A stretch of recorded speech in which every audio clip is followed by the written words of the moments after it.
Bonjour à tous et toutes, c'est Nessendil sur Dino World et le nouveau chapitre qui est le chapitre 18, je l'ai nommé un cadeau dangereux.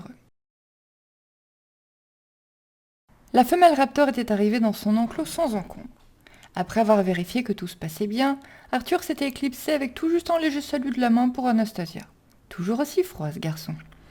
La jeune femme était restée plus longtemps pour observer les animaux, se demandant si la nouvelle venue allait se choisir un mâle parmi les 3 raptors.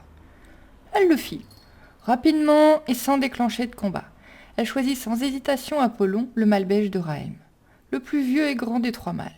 Ils formaient un beau couple, et le mâle ne s'imposa pas pour autant auprès des 2 autres. C'était la femelle qui commandait le groupe. Ça faisait sourire Anastasia. Le pouvoir aux femmes! Aujourd'hui, venant vérifier que tout allait bien, Anastasia caressait Nova pendant qu'il mangeait quelques fruits qu'elle lui avait apportés. Elle s'ennuyait. La vie au village était calme. Trop. En tant que dresseuse, à part donc dresser et s'occuper des animaux, et encore, sur ce dernier point, les gardes le faisaient également, elle n'avait pas grand-chose à faire. Visiblement, Hugo, son colocataire blondinet, aimait beaucoup ça. Il passait ses journées à papoter et rire avec tout le monde et n'importe qui. Pour la jeune femme, c'était moins simple de s'intégrer. Les gens la regardaient de travers, elle n'aimait pas beaucoup ça. Le coup de la nouvelle attraction vivante, merci bien. Il allait peut-être falloir qu'il se fasse à ce nouveau visage. En même temps, en se comportant au solitaire, elle n'aidait certainement pas les choses à progresser dans le bon sens. Tant pis, avec les animaux, elle se sentait à l'aise. Elle n'était pas seule dans l'écurie.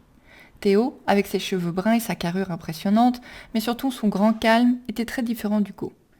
En ce moment même, il s'occupait de son parasor dans un silence parfait. Du coup, alors qu'ils étaient 2 humains dans l'écurie, pas un mot ne flottait dans l'air.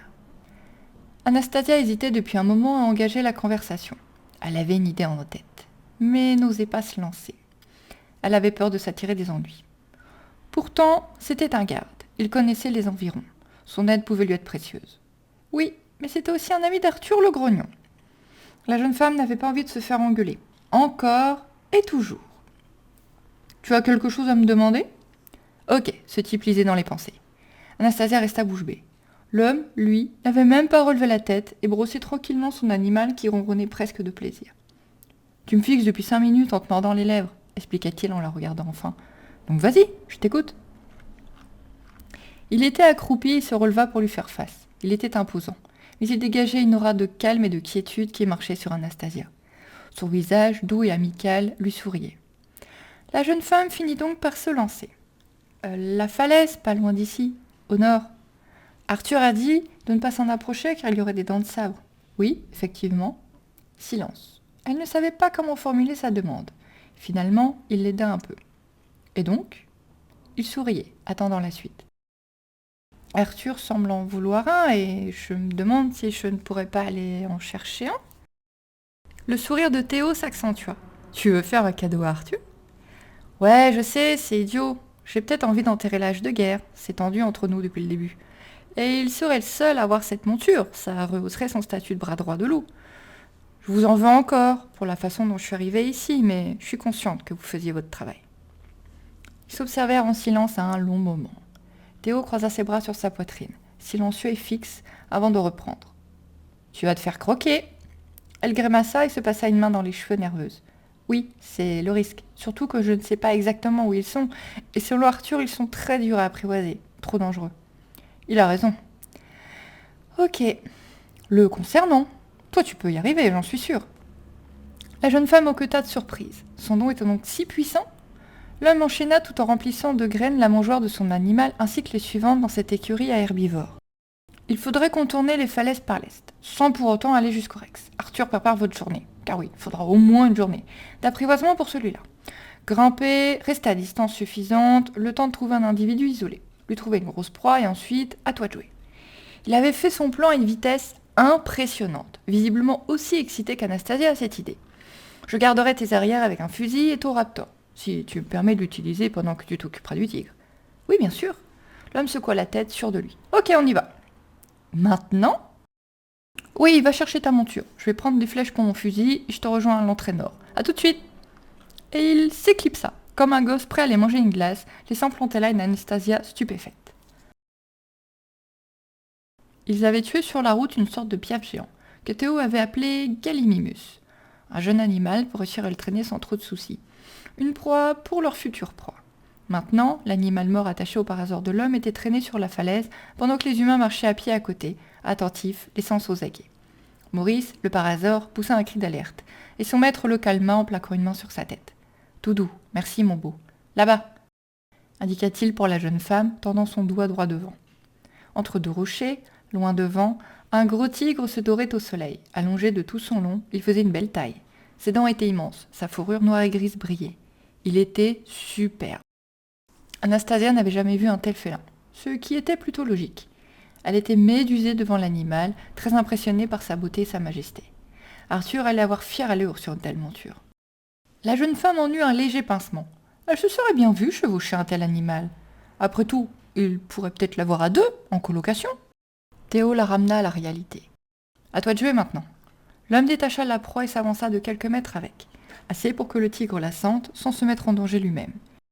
Puis il retourna aux montures et ils s'éloignèrent tous. Théo flatta Maurice pour le rassurer, avant de monter sur Diablo avec un sourire fier sur son visage. Il n'avait pas l'occasion habituellement de monter sur un raptor, et cette monture semblait beaucoup lui plaire. Bonne patte, Diablo n'avait rien dit, et attendait sagement les ordres des deux humains. Théo visa le tigre avec son fusil, prêt à intervenir. Il affirma à Anastasia d'un signe de tête qu'elle pouvait y aller. Il assurait sa sécurité. Il semblait sûr de lui, et ça rassura la jeune femme, soudainement très impressionnée par la situation. Mais dans quoi s'était-elle lancée encore ? Il allait falloir qu'elle apprenne à rester tranquille au village. Remplir des mangeoires et nettoyer des box, c'était très bien en fait. Prenant son courage à deux mains et une grande inspiration, la jeune femme s'avança. Elle marcha courbée, tous ses sens en alerte. L'animal avait senti la proie et s'en approchait doucement. Ses oreilles bougeaient au moindre bruit, son allure était souple, féline. Avançant petit à petit, Anastasia le laissa goûter la proie tout en parlant, encore et encore, à voix basse. Les oreilles de la bête tournées dans sa direction captaient-elles ces mots ? Elle n'en était pas certaine, mais elle continuait. Les os craquaient et l'odeur du sang devenait très forte, donnant la nausée à la jeune femme. Elle resta néanmoins concentrée sur son objectif, marcher très lentement, main en avant, tout en parlant. Elle avançait à la vitesse d'un escargot, et le temps fila. Son énergie baissant, elle le sentait dans ses muscles encore endoloris de son dernier apprivoisement. Son nom travaillait, ça fonctionnait. Oubliant la fatigue, la jeune femme leva la voix et s'accroupit au sol dans un geste apaisant lorsque le tigre lui cria rageusement dessus. Feulant, il semblait la mettre en garde. Il aurait pu la tuer, ou du moins essayer, car Théo veillait à sa sécurité, en la chargeant en quelques bonds. Mais il restait sur sa proie, la gueule pleine de sang. Une patte sur le dinosaure mort, il gronda encore une fois avant de reprendre son repas gratuit. Anastasia se redressa, parlant et parlant encore, comme une douce chanson, et avança à nouveau. Cette fois, elle regardait l'animal droit dans les yeux, pendant qu'il mâchonnait une patte. Son énergie filait à vitesse folle. Ses jambes flageolaient déjà. La femelle raptor, pourtant alpha, avait un jeu d'enfant à côté de ce gros chat. La jeune femme se lançait dans des conquêtes de plus en plus difficiles. Elle comprenait de mieux en mieux ce qu'Arthur entendait par un apprivoisement très compliqué et long à préparer pour le T-Rex. Ce tigre était déjà une épreuve en soi. L'animal la fixait, grognant de moins en moins fort, mais mâchonnant toujours. Lorsqu'Anastasia sentit le danger s'envoler, dans une sorte d'instinct, elle prit place en position assise à 2 mètres de la bête, tâchant de rester visible pour son compagnon de chasse. Le tigre cracha un coup, fit mine de se lever, mais resta finalement allongé en mangeant encore un peu. Visiblement enfin satisfait, le ventre plein, il se lécha les pattes en ignorant la jeune femme encore un long moment. Mais Anastasia le savait, ce n'était que de la provocation, il ne l'attaquerait plus, il était convaincu. Prétentieux et fier, mais gagné à sa cause. Elle se sentait vidée de toute son énergie. Elle aurait dû attendre plus longtemps entre 2 si gros apprivoisements. Elle venait clairement de se mettre en danger. Elle le sentait dans chacun de ses muscles douloureux, dans son cœur battant trop vite. Théo et son excitation n'y étaient pour rien. C'était à elle de le prévenir qu'elle n'était pas prête et trop fatiguée. Quelques minutes de plus, et le tigre aurait gagné. Théo aurait peut-être eu le temps de l'endormir, mais leur quête aurait été un échec. C'était une bonne leçon qu'elle n'oublierait pas. Maintenant, la leçon digérée, les jambes en coton et la tête lourde, elle vit le tigre approcher droit et fier avec sa démarche chaloupée de grand fauve. Il ronronnait malgré tout comme un chaton et lui lécha la joue de sa langue râpeuse avant de se coucher contre elle. Sa chaleur et la douceur de son poil la réconforta. Anastasia alla même jusqu'à s'appuyer contre lui pour se reposer. Juste une petite sieste, pensa-t-elle. Une petite sieste, et je te ramène Arthur qui n'a pas intérêt à ronchonner cette fois.